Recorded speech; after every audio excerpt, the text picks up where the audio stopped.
आप जब प्रातःकालीन उठें तो पहले उठने का नियम ले कि सूर्योदय के 1 घंटा पहले हम उठेंगे। देखो हमारी प्रार्थना मानना। तो इस समय सूर्योदय कई बजे होता है? लगभग 6 बजे, 6:30 बजे।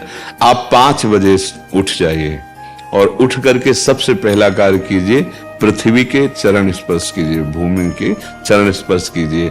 और फिर आप जिस आसन पर बैठ, जिस पे शयन किए थे, जिस सैया पर सोए थे, पृथ्वी को प्रणाम करने के बाद उसी सैया में 5 मिनट केवल बैठ जाइए और 5 मिनट बैठकर 5 संतों का नाम ले लीजिए।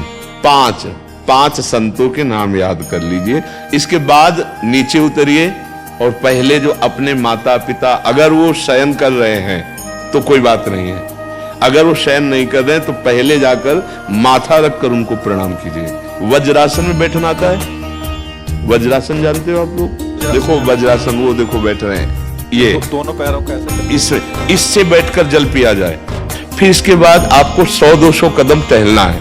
फिर इसके बाद आप शौच जाइए। शौच अगर आपका पेट साफ हो जाता है, अगर नहीं साफ होता है, कोई ऐसी परेशानी लगती है, तो 1 चम्मच ईशबगोल की भूसी और छोटी हर का आधा चम्मच अगर रात्रि में दूध से या पानी से ले ले तो वो बार बार शौच नहीं लगाएगा, पर आपकी आंतें साफ हो जाएंगी। शौच जाने के बाद स्नान करें और फिर तुरंत, अगर आपको व्यायाम आता है तो करे, नहीं तो सीधा सरल बात होती है, 20 बार बैठ जाए बैठक और 10 बार लेटने वाली दंड। और इसके बाद जो अनुलोम विलोम, जो इसे खींचे इसे छोड़ दे, इसे खींचे इसे छोड़ दे, इसके बाद दोनों हाथ ऐसे करके 7 बार ऐसे कर, सीधा खींचे और सीधा छोड़ दे। इतना ही तुम्हारे लिए प्राणायाम की आवश्यकता है। अब अपनी दिनचर्या में लग जा। जो पढ़ाई का कार्य दिया गया है, आगे तुम्हें और भजन की बात हम नहीं कह रहे, जो पढ़ाई का कार्य दिया गया है वो भगवान की ही पूजा है। आपकी दिनचर्या जो आपको अपने गुरुजी या टीचर जी को जाके प्रमाणित करनी है, कल जो पढ़ाई गई थी आज के लिए, वो आप सुबह सुबह उस समय व्यायाम के बाद, तो आप देखना आपकी स्मृति बहुत प्रवीण हो जाएगी। अच्छा, ये आपकी प्रातःकालीन दिनचर्या है। जब आप अपने गुरुदेव के पास स्कूल जाएं, तो हमें आजकल का तो अब पता नहीं, पर हम लोग जब जाते थे तो अपने गुरुजी को प्रणाम करते थे। तो जो स्कूल में आपको पढ़ाई पढ़ा रहे हैं वो तो बात है, अब आपको जो हम खास बात बताना चाहते हैं वो कि देखो अभी छोटे छोटे बच्चे हो, बच्चों में कुछ बच्चे ऐसे गंदे बच्चे होते हैं जिनके गंदी बातें दिमाग में आ जाती हैं और गंदी बातें वो करने लगते हैं आचरण में। आप लोग इतना तो जानते ही होंगे कि गंदी बातें किसे कहते हैं। आप लोगों के पास अगर मोबाइल है तो कभी गंदी बात देखना नहीं।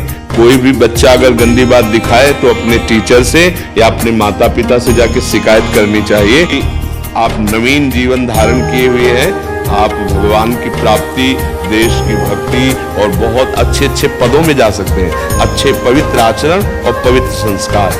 ब्रह्मचर्य के लिए गंदे बच्चों का संग त्याग करना, गंदी कोई ऐसी हरकत सिखावे या बात सिखावे तो उसको सुन करके छुपा नहीं लेना, तुरंत अपने टीचर से बताना या अपने माता पिता से बताना, और ऐसे बच्चे का कभी संग नहीं करना।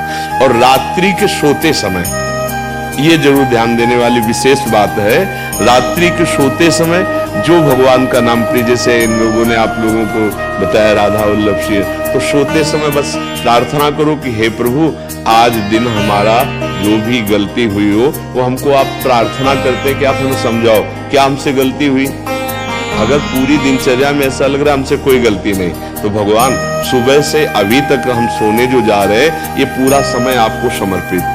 आप देखना, इसका फल देखना, एक तपस्वी की तपस्या का जो फल होता है ना, उसका ये फल मिलेगा। और सोते समय बस राधा वल्लभ श्री हरिवंश, राधा वल्लभ श्री हरिवंश, इधर उधर ना सोचते हुए, ना मोबाइल देखते हुए, ना कोई गंदी बात मन में, और चुपचाप सो जाइए। और जब फिर सुबह उठे तो फिर ऐसी दिनचर्या। और पढ़ाई इस समय तुम्हारा भजन है।